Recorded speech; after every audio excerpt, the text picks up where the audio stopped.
Assalamualaikum warahmatullahi wabarakatuh. Bismillah walhamdulillah wassalatu wassalamu ala rasulillah Sayyidina wa maulana Muhammad ibn Abdullah wa ala alihi wa sahbihi wa man walah wa la hawla wa la quwwata illa billah, amma ba'd. Alhamdulillah, syukur kehadirat Allah subhanahu wa ta'ala, malam hari ini masih diberi kesempatan untuk kumpul bersama dalam majelis maulid, majelis ilmu. Mudah-mudahan apa yang kita usahakan diterima oleh Allah subhanahu wa ta'ala, amin ya rabbal alamin. Hadirin hadirat rahimakumullah,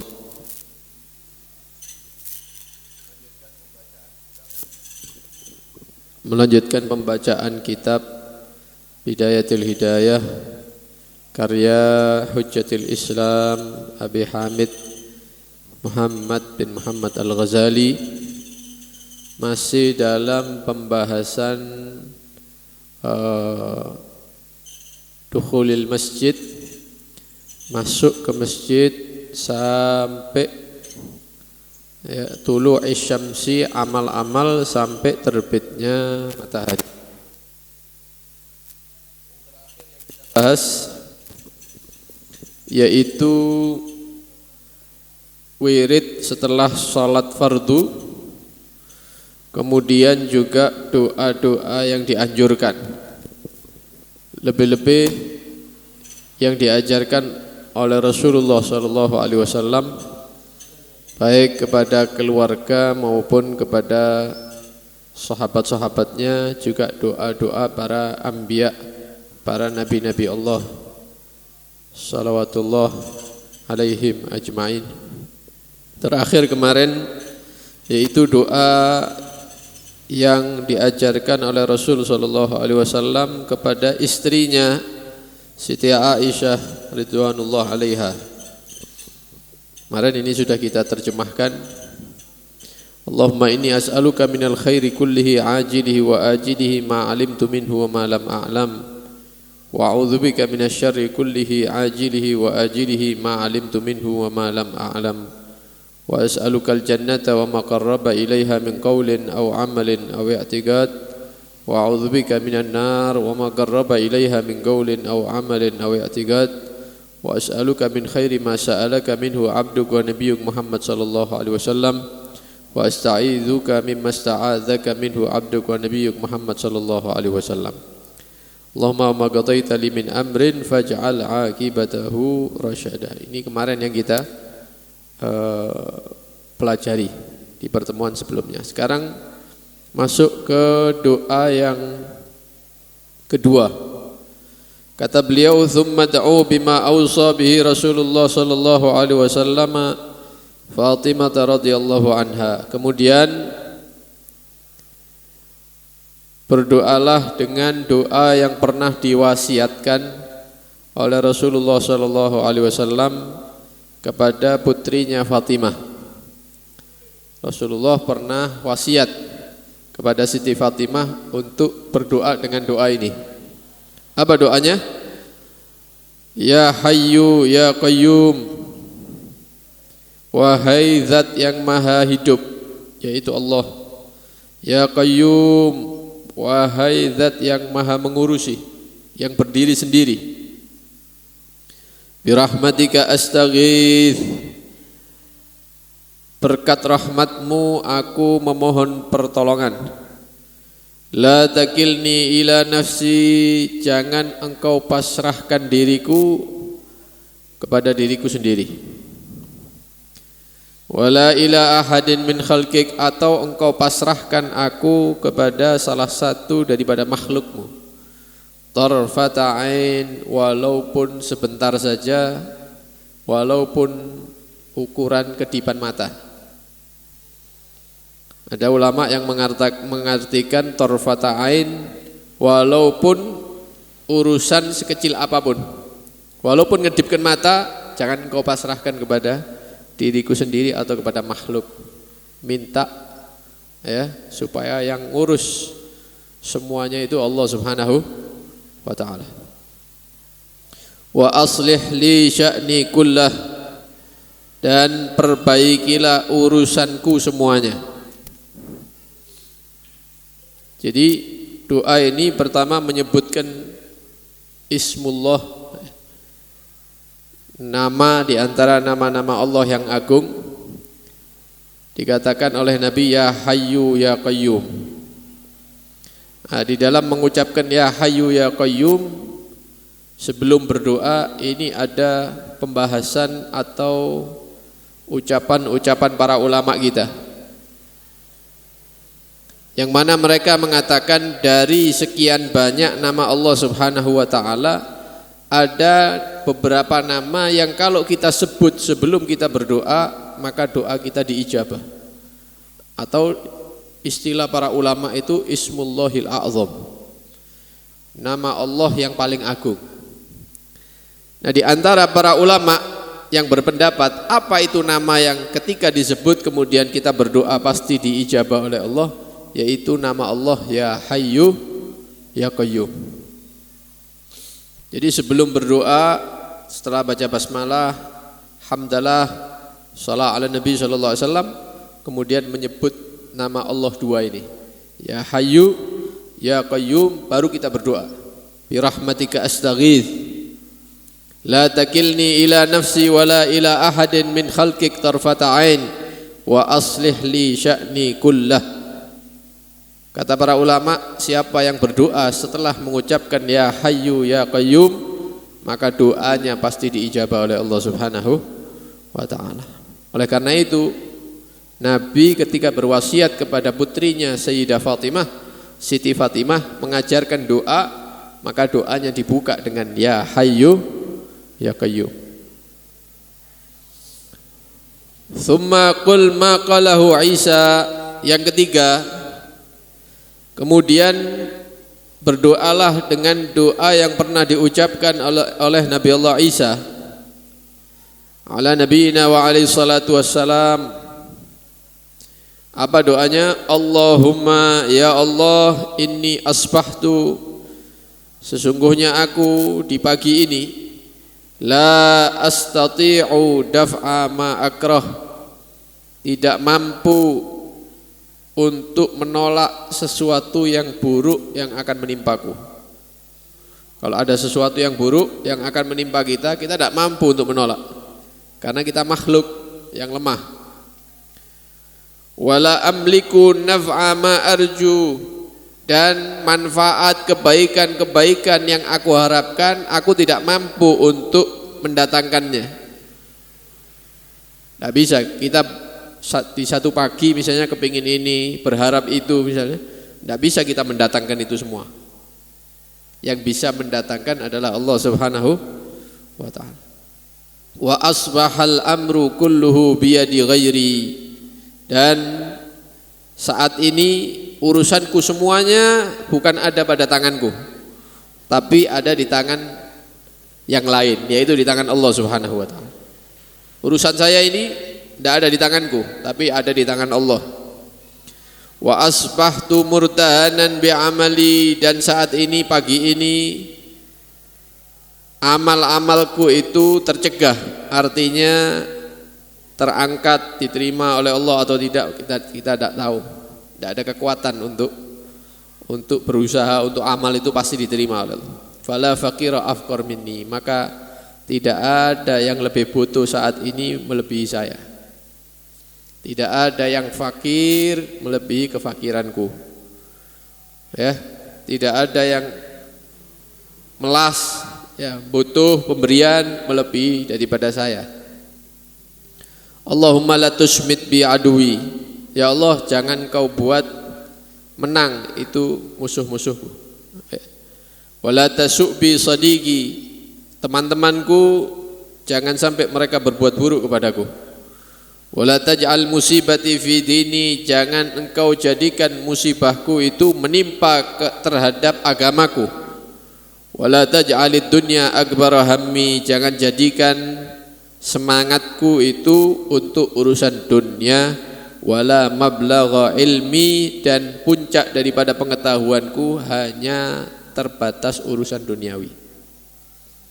Jangan dijadikan seperti itu. Wala tusallit alayya man la yarhamuni. Jangan engkau kirimkan kepadaku orang-orang, manusia-manusia yang tidak rahmat, tidak welas kasih kepada saya. Ini doa dari Nabi Allah Isa alaihi salam. Jadi yang pertama, doa yang diajarkan kepada Siti Aisyah radhiyallahu anha. Kemudian yang kedua, doa yang diwasiatkan kepada putri Nabi sallallahu alaihi wasallam, Siti Aisyah. Kemudian yang ketiga, doa Nabi Allah Isa. Tsumma ad'u bima badalaka minad da'awatil ma'dzurat wahfazha.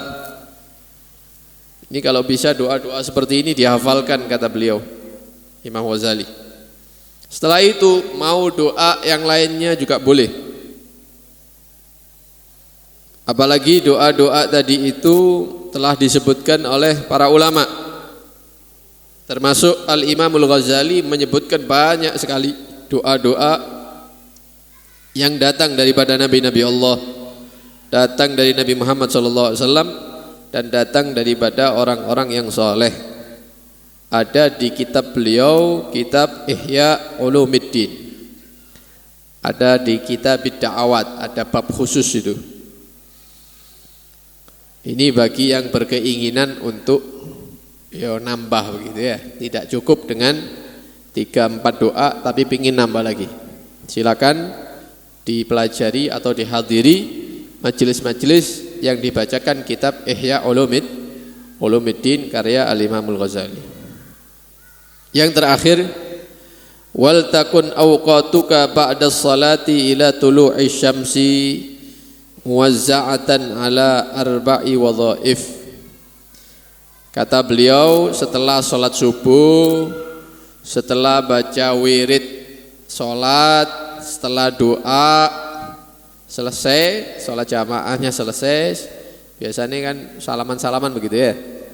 Nah, kata beliau, hendaknya setelah sholat ini, setelah bubar dari masjid, musola, setelah sholat berjamaah, maka usahakanlah waktu kita itu mulai selesai sholat jamaah sampai terbitnya matahari itu terbagi menjadi 4. Mulai selesai sholat jamaah sampai terbit matahari dibagi 4. Apa saja amalan 4 ini? Yang pertama, wazifah fid da'awat, memperbanyak doa-doa, memperbanyak daripada doa-doa. Yang kedua, wa wazifatin fil azkar wat tasbihat tukarriruha fi subhatin, yaitu membaca zikir-zikir setelah sholat subuh atau zikir waktu pagi. Zikir waktu pagi, kemudian tasbih, bacaan-bacaan subhanallah yang kalau bisa dihitung dengan tasbih. Tasbih itu subhan itu ya.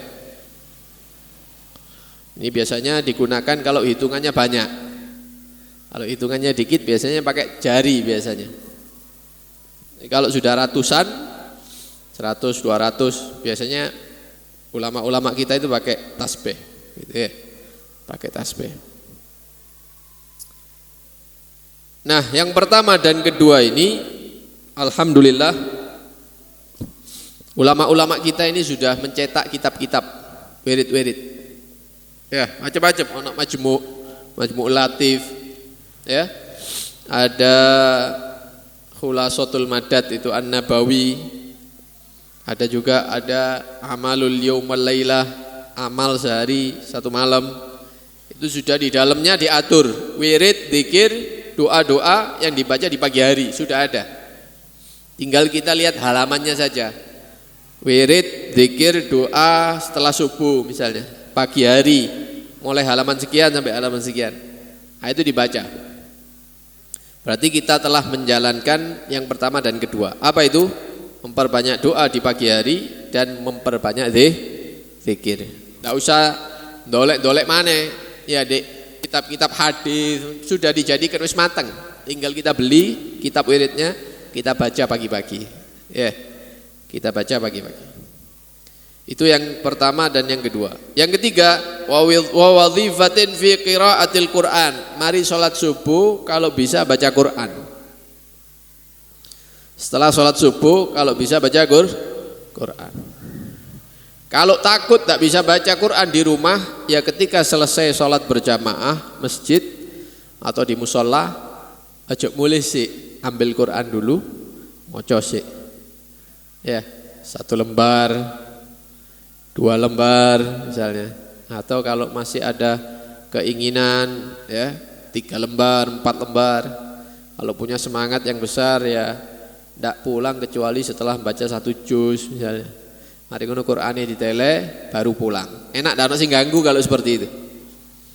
Kalau ngajinya di masjid, di musola kemungkinan diganggu itu sedikit. Kalau pulang ya mungkin ono lah.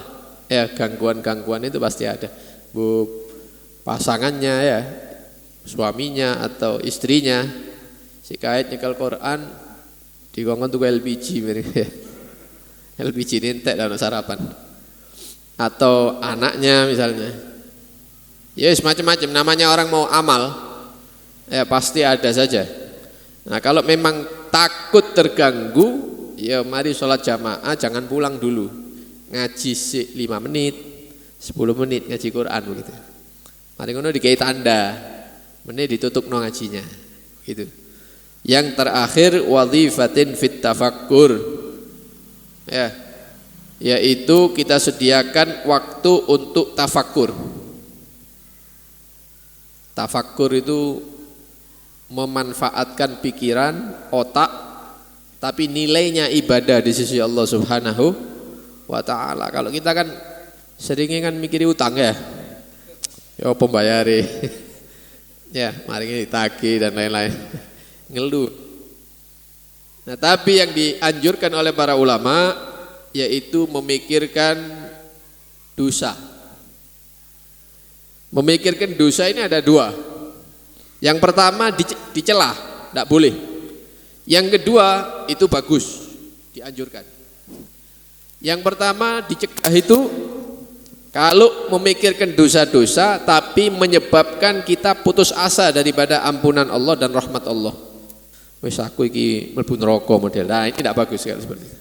Tidak usah dipikir ya. Tapi kalau memikirkan dosa kemudian dia istighfar, memohon ampun, kemudian semangat ibadah untuk ngejer ketertinggalan begitu.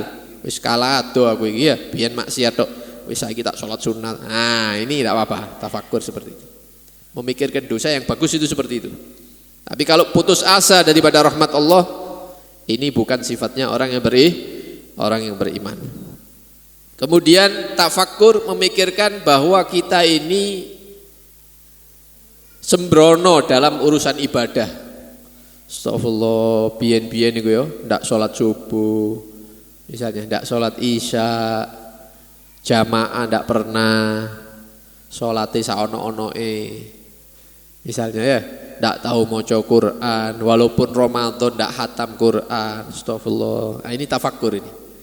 Ini mikir tapi bernilai ibadah. Ya. Dan seterusnya. Nah, ini disediakan waktu untuk kita duduk sendiri ya memikirkan kekurangan-kekurangan kita. Ya. Sebagai hamba Allah kita ini tidak beribadah dengan baik, dengan bagus. Nah, setelah itu semangat untuk ibadah. Nah, jadi 4 waktu setelah selesai sholat berjamaah baca Quran, kemudian baca zikir dan doa-doa, kemudian yang terakhir tafakkur, mikir. Otaknya diajak mikir tentang kekurangan-kekurangan kita. Untuk selanjutnya kita lebih bersemangat dalam taat, bersemangat dalam ibadah.